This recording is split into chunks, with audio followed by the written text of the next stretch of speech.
Now it came to pass on the third day that Esther put on her royal apparel, and stood in the inner court of the king's house, opposite the king's house. And the king sat on his royal throne in the royal house, opposite the entrance of the house.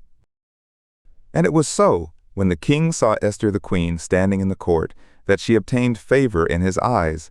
And the king held out to Esther the golden scepter that was in his hand. So Esther drew near and touched the top of the scepter. Then the king said to her, "What do you want, Queen Esther?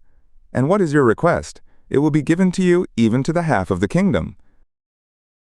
And Esther said, "If it seems good to the king, let the king and Haman come this day to the banquet that I have prepared for him."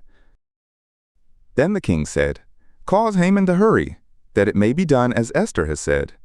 So the king and Haman came to the banquet that Esther had prepared. And the king said to Esther at the banquet of wine, "What is your petition? And it will be granted to you. And what is your request?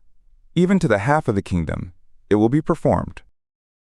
Then Esther answered and said, "My petition and my request is, if I have found favor in the sight of the king, and if it pleases the king to grant my petition, and to perform my request, let the king and Haman come to the banquet that I will prepare for them, and I will do tomorrow as the king has said." Then Haman went forth that day joyful and glad of heart.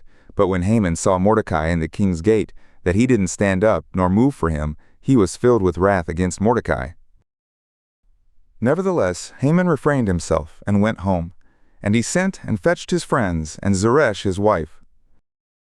And Haman recounted to them the glory of his riches, and the multitude of his sons, and all the things in which the king had promoted him, and how he had advanced him above the princes and slaves of the king. Haman said, moreover, "Yes, Esther the queen, let no man come in with the king to the banquet that she had prepared but me, and also tomorrow I am invited by her together with the king.